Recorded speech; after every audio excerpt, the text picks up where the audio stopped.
우리가 자주 사용하는 낱말들 가운데 기라고 하는 단어와 연관된 낱말들이 많이 있습니다. 동양문화권에서 기라고 하는 것은 바람처럼 눈에 보이지는 않지만 힘을 가지고 있는 것, 그래서 우리 생명을 생명답게 만드는 근원적인 힘, 이걸 보통 기라고 이야기를 합니다. 그래서 기가 움직이는 것, 운동하는 것이 세면 기운이 세다, 반대로 기운이 약하다, 이렇게 얘기하고요. 기가 끊기면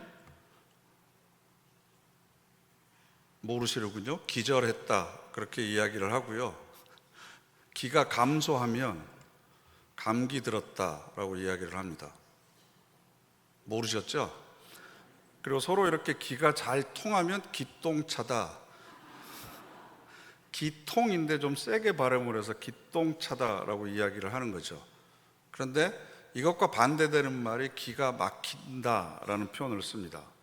기가 잘 우리 몸속에서 흘러야 되는데 한쪽이 막히게 되면 생명의 기운이 막히는 거죠. 그래서 어처구니 없는 결과나 반전이 있을 때, 전혀 기대하지 못했던 일들이 일어났을 때 우리는 기가 막힌다라고 이야기를 합니다. 어처구니 없다도 마찬가지인데요. 어처구니는 그 맷돌의 손잡이가 바로 어처구니입니다. 맷돌에다 콩을 갈아야 되는데 손잡이 어처구니가 없는 경우 황당하잖아요. 당황스럽잖아요. 그래서 기가 막히다, 어처구니가 없다, 심지어 어이없다, 이런 말을 우리가 사용을 하는데, 제가 요한복음 11장을 읽으면서 들었던 감정이 바로 그런 겁니다. 죽은 나사로를 살리신 이야기, 저희가 4절까지밖에 안 읽었지만 원래 읽으려면 44절까지 읽어야 되거든요.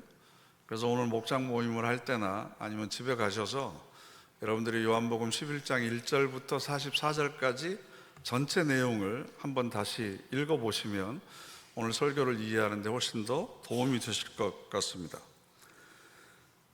예수님께서 사랑하시던 남매가 있었는데, 여자의 이름은 마리아와 마르다이고 오빠의 이름은 나사로였습니다. 그런데 어느 날 나사로가 병에 걸렸습니다. 아마 위독했나 봅니다. 그래서 마리아와 마르다가 사람을 예수님에게 보냅니다. 그래서 고쳐달라라고 이야기를 하죠. 그런데 그 전가를 받은 예수님께서 이렇게 대답을 하십니다. 4절을 보면 이 병은, 함께 읽어보실까요? 이 병은 죽을 병이 아니라 하나님의 영광을 위하며 하나님의 아들이 이로 말미암아 영광을 받게 하려 함이라. 아멘. 이 말을 듣고 소식을 전하러 온 사람은 마음에 안심이 됐겠죠. 야, 이게 죽을 병이 아니구나, 하나님의 영광을 위해서 이 일을 하나님께서 허락하신 거구나 라고 예수님께서는 바라보신 거죠. 우리는 문제가 터지면 그 현상에만 집중하는데, 예수님께서는 하나님께서 왜 이 일을 허락하셨을까, 그걸 생각하셨던 겁니다. 지금 현재 여러분이 겪고 있는 어떤 고난과 어려움과 시련도 하나님께서 당신의 영광을 위해서 여러분들에게 허락하신 것이라고 믿으십니까? 잘 대답하셔야 돼요. 내가 지금 겪고 있는 이 문제, 정말로 언제 끝날지 모르는 이 고난, 해결되지 않을 것 같은 이 시련, 이것도 하나님의 영광을 위해서 나에게 허락하신 것이다. 이렇게 고백할 수만 있다면 참 우리의 신앙이 굉장히 성숙했다라고 평가할 수 있겠죠. 그런데 그런 말씀을 하고 나신 후에 예수님이 선택하신 행동을 보면 좀 어이가 없습니다. 왜냐하면 나사로가 병들었다는 얘기를 듣고 그곳에 이틀 동안이나 더 머물러 계셨습니다. 하나님의 영광을 위해서라면 가서 병든 자를 빨리 치료하는 것이 낫지 않겠습니까? 뿐만 아니라 그 병든 사람이 누굽니까? 3절 말씀을 보면 주여 보시옵소서, 사랑하시는 자가 병들었나이다. 굳이 이름을 얘기하지 않습니다. 그만큼 예수님에게 있어서 나사로는 특별한 존재였습니다. 뿐만 아니라 5절 보면 예수께서 본래 마르다와 그 동생 마리아를 얘기하죠. 나사로를 사랑하시더니 라고 덧붙여 있습니다. 그러니까 사랑하는 사람이 병들어 있다면 빨리 가서 조치를 취하죠. 그것도 최대한 신속하게. 그런데 예수님께서 아무런 반응도 보이지 않습니다. 그러면 가족들의 입장에서는 이게 얼마나 당황스럽겠습니까? 기가 막힐 노릇이죠. 정말로 사랑한다면, 그리고 이 병을 고쳐줄 의사가 있다면 아무리 급한 약속이 있더라도 생명보다 귀한 것은 없기 때문에 모든 걸 취소하고 일정을 변경해서 당장 예수님이 달려오셔야 되잖아요. 그런데 그곳에 계속 계셨습니다. 이틀씩이나. 사람이 죽어가고 있는데 이게 기가 막힐 노릇이 아닙니까? 그리고 나서 이틀 후에 예수님께서 움직이십니다. 11절에 보면 우리 친구 나사로가 잠들었도다. 그러나 내가 깨우러 가노라. 그랬더니 11절에 제자들이 주여 잠들었으면 낫겠나이다. 이게 무슨 뜻이에요? 잠들어 있으면 그냥 일어날 건데 나을 것 같은데 뒤에 생략된 말이 뭘까요? 그럼 뭐 굳이 우리가 번거롭게 거기까지 갈 필요가 있겠습니까? 이런 의미가 담겨져 있는 거죠. 그러니까 예수님께서 14절에 나사로가 죽었느니라. 그러니까 죽었으니까 다시 깨우러 간다는 얘기인데, 그럼 이게 무슨 얘기가 되냐면 예수님께서 그 소식을 듣고 이틀 동안 움직이지 않고 그곳에 지체하신 이유가 뭐예요? 나사로가 죽기를 기다렸다는 거예요. 병을 고쳐달라고 그랬는데 병을 고쳐주려고 뭔가 시도하기는커녕 그냥 이틀이라고 하는 48시간을 허송세월을 하고 있었습니다. 이 기가 막히지 않습니까? 어처구니 없는 일이죠. 그런데도 우리가 왜 예수님께서 이렇게 하셨을까에 대해서는 별로 고민하지 않습니다. 왜냐하면 조금만 더 읽으면 결론을 아니까. 예수님이 살려주셨잖아요. 그죠?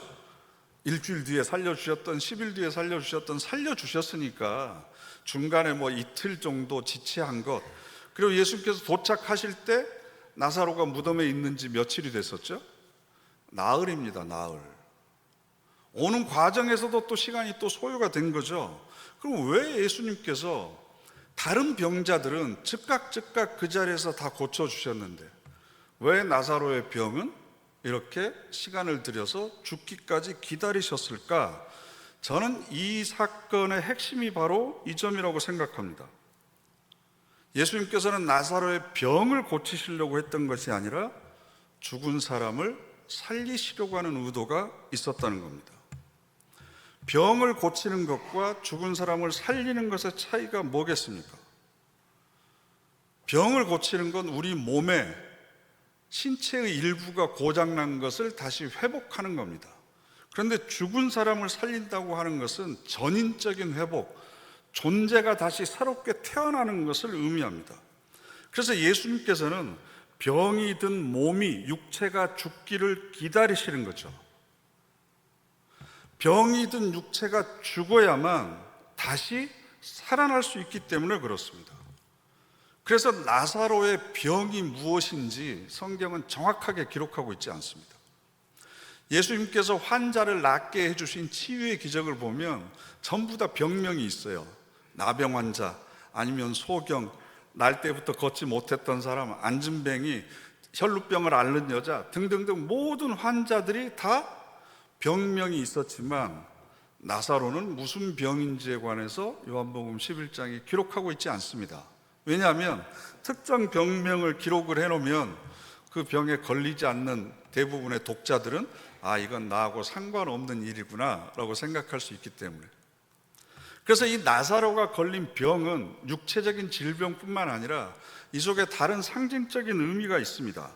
그게 뭐냐 그러면 우리들의 삶을 좀먹고 있고 우리들의 살아가는 데 있어서 발목을 붙들고 있는 여러 가지 고난이나 시련이나 문제들, 내 삶을 피폐하게 만드는 여러 가지 부정적이고 죄악된 요소들, 이 모든 것들이 지금 병이라고 성경은 이야기하고 있는 겁니다. 예수님께서 수가성의 사마리 여인을 만나서 우물에 있는 물을 가지고 이야기를 하시다가 영원히 마르지 않는 생수에 관한 이야기를 하시잖아요. 여기서 물이라고 하는 것은 단순히 육체적인 갈증을 해결하기 위한 것이 아니라 우리 영혼을 살리는 말씀을 상징하고 있는 것이 바로 물입니다. 그렇죠? 예수님께서 또 오병이어의 기적을 베푸신 다음에 나는 생명의 빵이다, 떡이다 라고 이야기하시거든요. 육신의 배고픔을 해결하는 것뿐만 아니라 우리의 영적인 생명을 유지하는 말씀, 이걸 비유적으로 이야기하는 거죠. 그러니까 성경에 나와 있는 단어들은 중의적인 의미가 다 있는 거예요.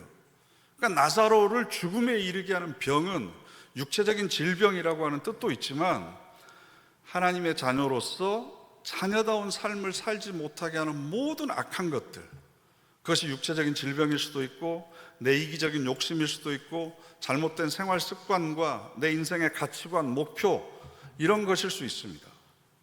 하나님의 자녀로서 풍요로운 삶을 살지 못하도록 가로막는 모든 방해하는 것들, 이게 바로 이 나사로가 걸린 병이 상징하고 있는 거죠. 그럼 이 병을 고치려면 어떻게 해야 된다는 거예요? 예수님의 처방은 뭐였습니까?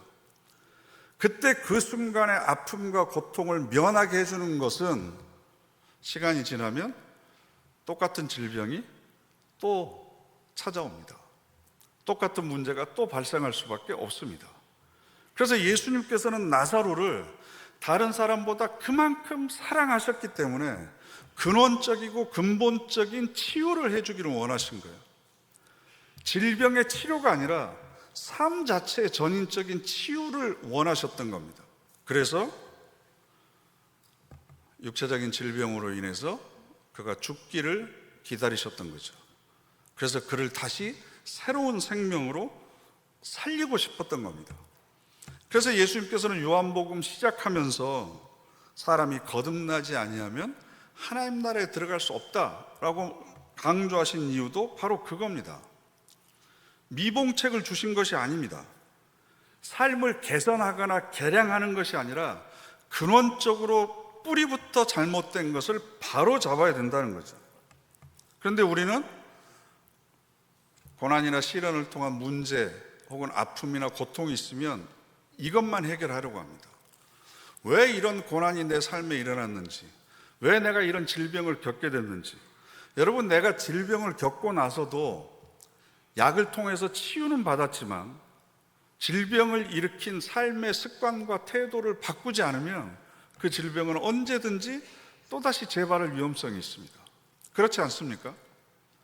그럼 내 삶에 장애를 일으키고 방해물이 되는 이 모든 죄악적인 것도 내가 변하지 않으면 언제든지 내 앞길에 걸림돌이 될 수 있습니다. 그래서 예수님께서 이 사건을 통해서 우리에게 말씀하고 싶어 하시는 것은 내가 변해야 된다는 거죠. 내가 육신의 질병이 걸리거나 아니면 고난에 부딪히거나 관계에 문제가 생기거나 그랬을 때 빨리 알아차려야 됩니다. 왜 선하신 하나님이, 나를 사랑하시는 하나님이, 실수하지 않으시는 하나님이 나에게 이런 고난을 주셨을까? 왜 나에게 이런 한계 상황을 주셨을까? 아, 내가 아직도 죽어야 될 부분이 있구나. 내 존재 자체가 근원적으로 변해야 될 문제가 있는 거구나. 내가 바꿔야 될 삶의 태도가 있고 바꿔야 될 삶의 가치관, 내 삶의 방향과 목표가 있는 거고, 다른 사람들과 관계를 맺는 방식이 잘못되어 있는 거고, 이것들을 근본적으로 바꿔야 되는구나. 이게 지혜로운 거죠. 그런데 우리는 문제나 어려움이 생기면 제일 먼저 환경 탓을 합니다. 그 다음에 사람 탓을 합니다. 저 사람 때문에 내가 이럴 수밖에 없었다. 그러면서 자기는 변하지 않습니다. 그러다 보니까 비슷한 종류의 문제를 평생 동안 계속 반복하면서 살아가는 겁니다.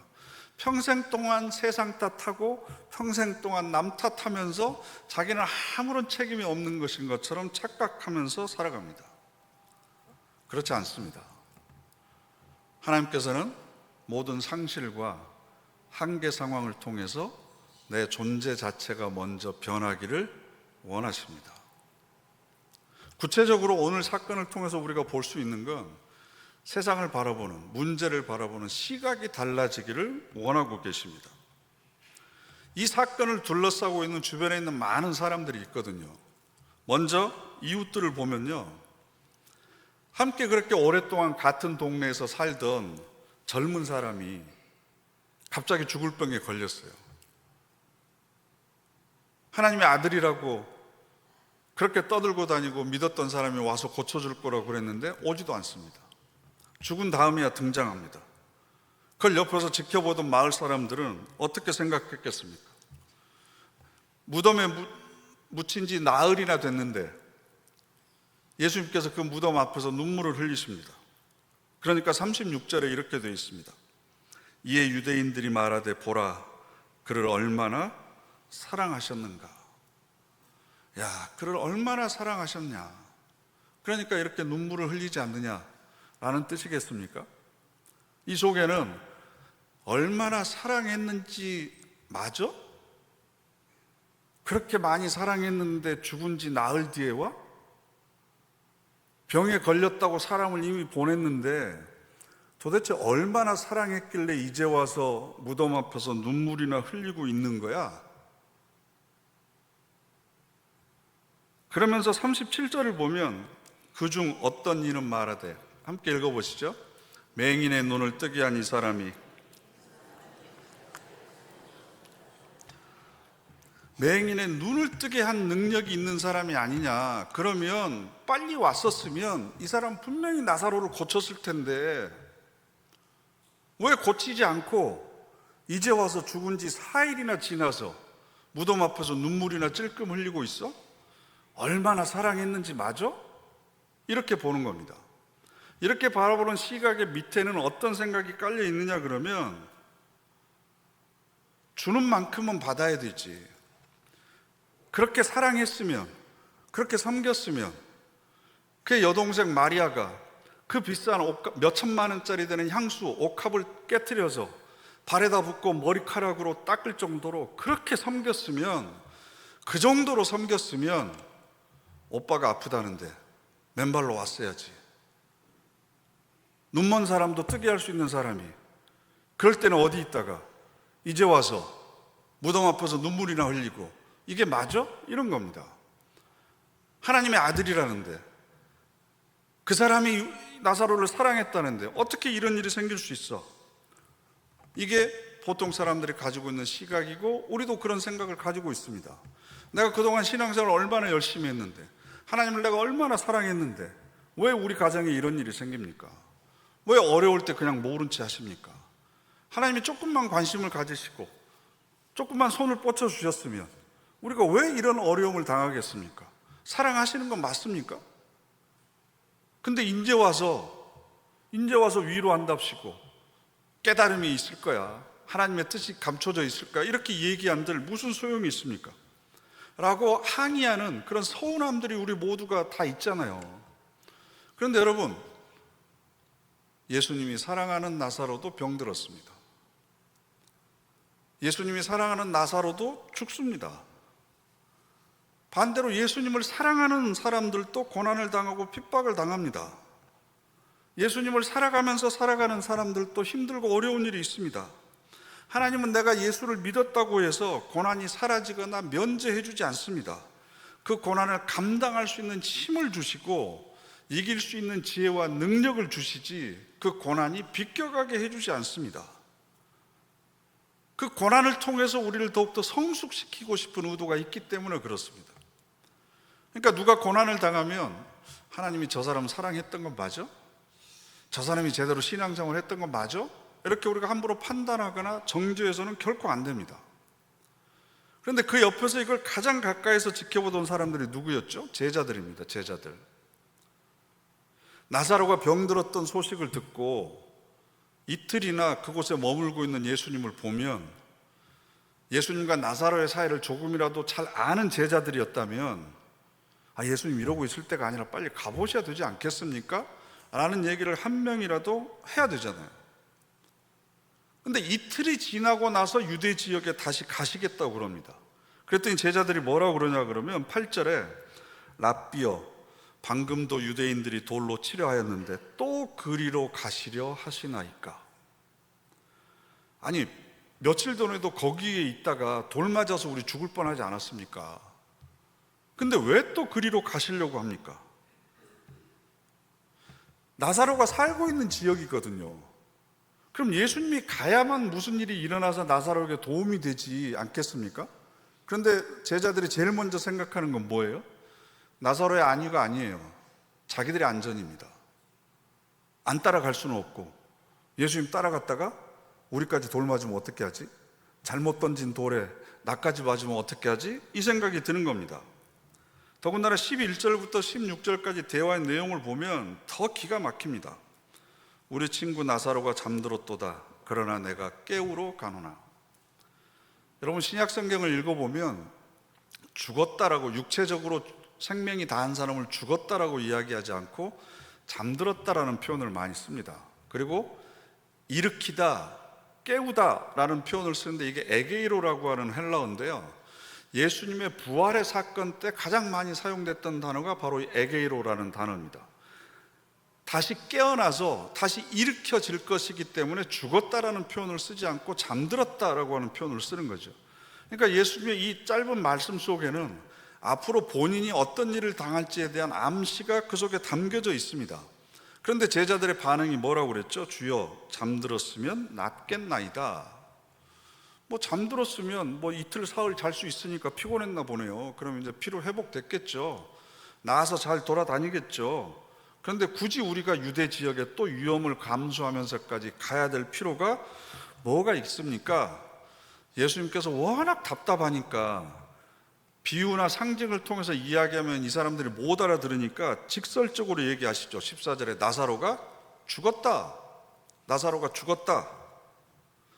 그랬더니 한술 더 떠서 16절에 디두모라고도 하는 도마가 다른 제자들에게 말하되 우리도 주와 함께 죽으러 가자. 그 개그 프로그램 보면 바보들이 나와가지고 그냥 전혀 다른 얘기들을 하는 거 있잖아요. 네? 나사로가 잠들었으니 깨우러 가자. 잠들었으면 낫겠네요. 아니 죽었다니까? 그럼 우리도 죽으러 갑시다. 이게 지금 말이 됩니까, 대화가? 제자들은 지금 예수님께서 어떤 의도를 가지고 있는지 그것을 알아채려고 하는 전혀 관심도 없었습니다. 자기들의 안전만 걱정하고 있는 이기적인 모습입니다.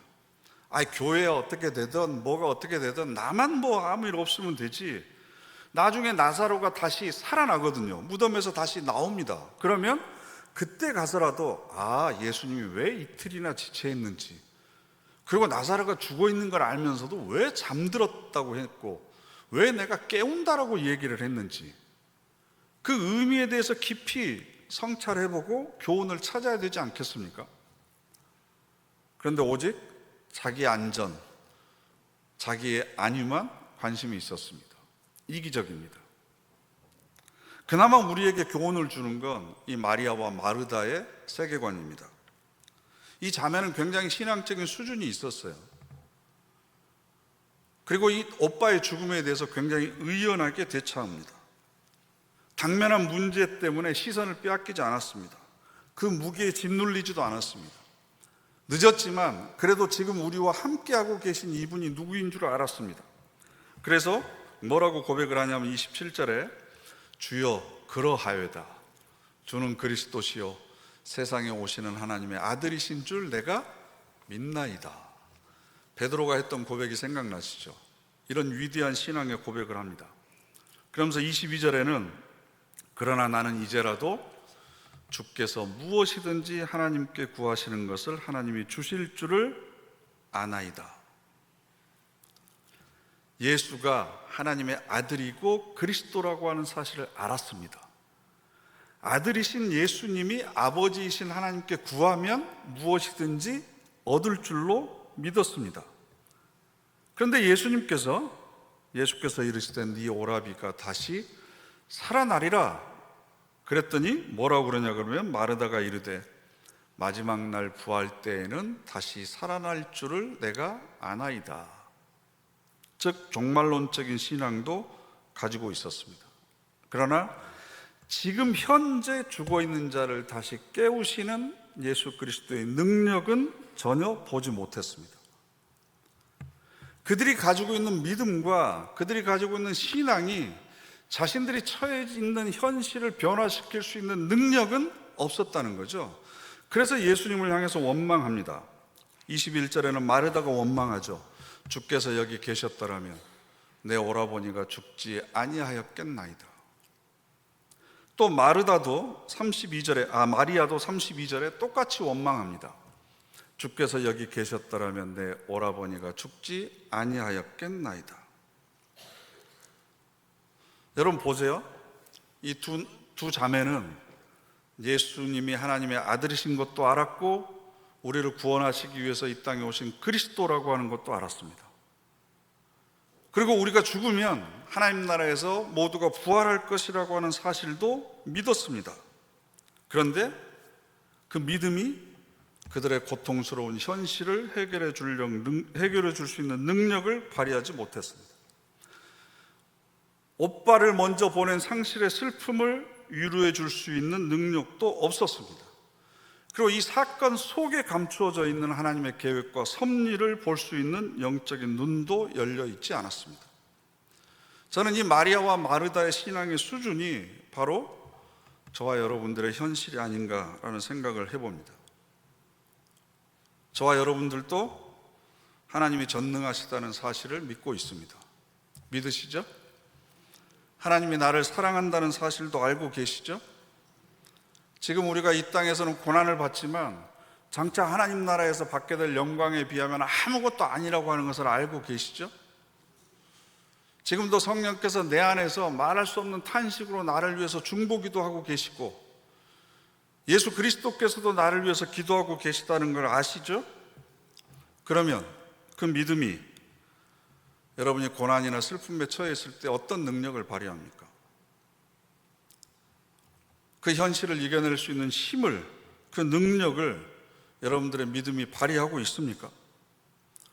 고난의 현실을 감사와 기쁨과 찬양으로 바꾸어낼 수 있는 그 능력을 여러분들의 믿음이 가지고 있느냐라는 겁니다.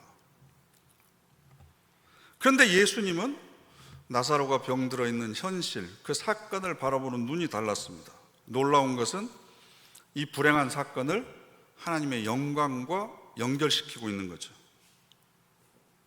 그 불행한 사건, 사랑하는 가족을 먼저 떠나보낸 그 아픈 사건을 하나님이 영광 받으시는 사건으로 해석하고 있는 겁니다.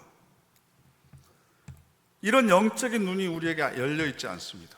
그러다 보니까 조그만 어려움을 당해도 내가 세상에서 가장 억울하고 내가 가장 세상에서 손해보고 세상에서 내가 가장 슬프고 세상에서 내가 가장 아픈 사람이라고 생각합니다.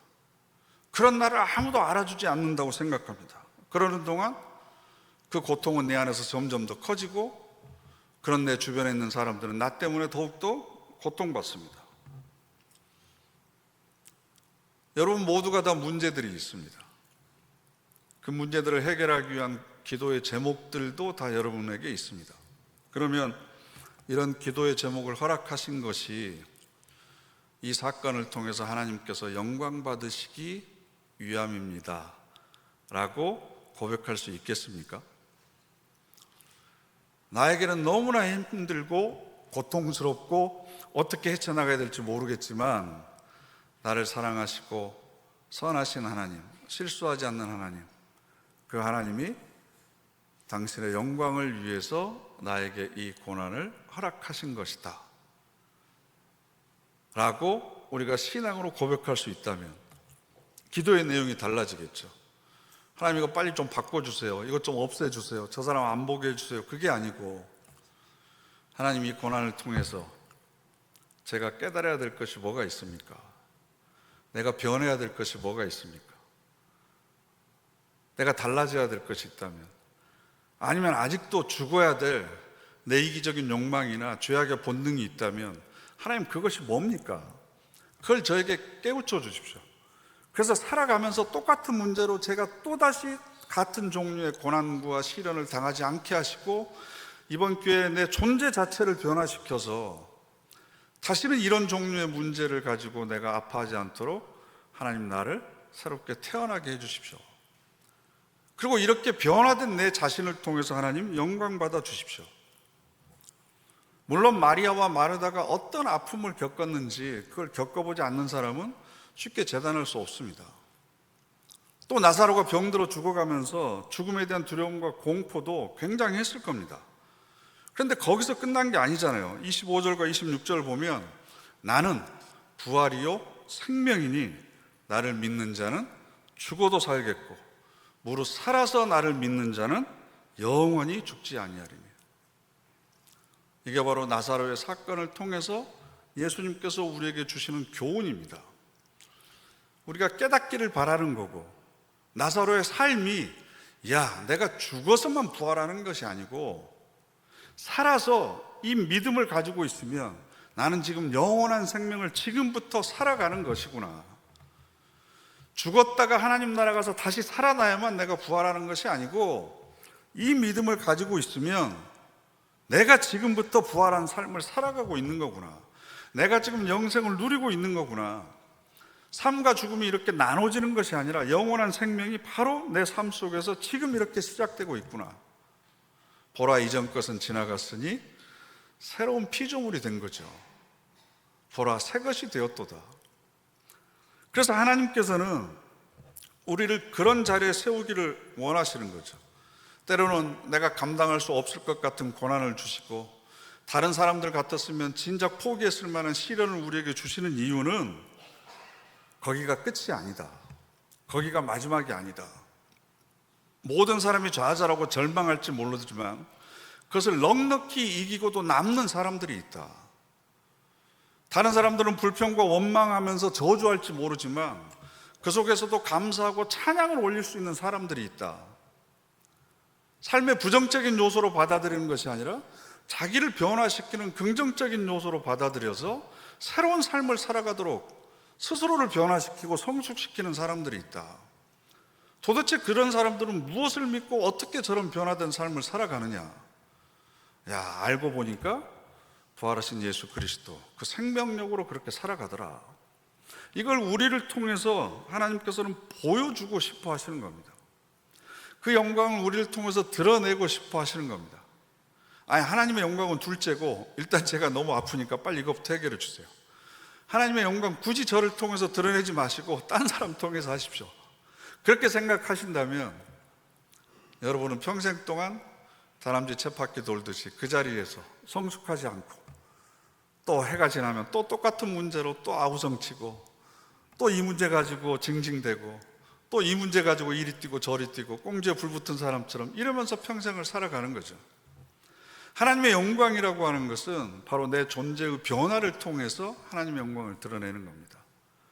고난과 시련이 우리를 주저앉게 만드는 게 아니고, 오히려 그 고난과 시련을 통해서 성숙한 사람으로 변화되는 것, 그리스도의 부활의 생명력으로 내 삶을 가득 채우는 것, 그래서 내 힘이 아니라 하나님께서 주시는 힘으로 살아가는 삶, 이걸 보여주는 것, 이걸 통해서 하나님께서는 영광을 받으시기를 원하고 계십니다.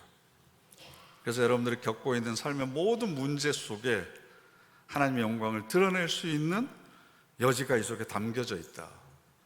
하나님께서는 그것을 할 수 있는 사람으로 나를 기대해 주고 계신다. 그래서 나에게 이것을 믿고 허락하신 거다. 그래서 그 고난이 여러분에게는 감사와 찬양의 제목이 되시고, 그걸 통해서 하나님의 영광을 드러내는 저와 여러분 되시기를 간절히 바랍니다. 기도하겠습니다. 이 시간 우리 다 같이 합심해서 결단의 기도 드리겠습니다. 사망과 죽음의 권세까지도 이기시는 부활하신 예수 그리스도의 생명을 저희들이 내 영혼에 가득 채우기를 원합니다. 그래서 고난과 시련의 자리가 재앙과 저주의 자리가 아니라 내 삶이 성숙되고 변화되는 걸 통해 하나님의 영광을 드러내는 자리임을 세상에 보여주기를 원합니다. 하나님, 저희들 능력의 오른손으로 붙들어 주시옵소서. 우리 다 같이 합심해서 결단의 기도 드리겠습니다. 거룩하신 하나님, 저희들에게 믿음의 눈을 열어주시기를 원합니다. 오늘 향해서 기도하고 계신 주님의 음성을 들을 수 있는 영혼의 귀를 열어주시기를 원합니다. 이 고난 속에 감추어져 있는 하나님의 뜻을 바로 볼 수 있게 되기를 원합니다. 주여, 저를 도와주시옵소서. 능력의 오른손으로 붙들어 주셔서 좌절하지 않게 하시고, 절망하지 않게 하시고, 포기하지 않게 하시고, 다시 일어설 수 있도록 주여 힘을 더하여 주시옵소서. 주여, 그래야 세상 많은 사람들에게 오늘 통해서 우리가 어떻게 성숙되고 변화되는지, 하나님의 영광을 드러내는지 보여줄 수 있는 주여 축복의 통로로 살아가도록 우리 모두 붙들어 주시옵소서. 주시옵소서. 함께 해주시고 주시옵소서. 주옵소서. 사랑의 하나님, 말씀을 통해서 우리를 향한 하나님의 기대와 소망을 깨닫게 하시니 감사를 드립니다. 내 삶의 모든 사건이 하나님의 영광을 드러내기 위한 축복의 통로임을 깨닫게 하시고, 어떤 삶의 자리에서도 좌절하거나 포기하지 않고 하나님께 영광을 올려드리는 복된 삶이 되게 하옵소서. 예수님의 이름으로 간절히 기도드립니다. 아멘.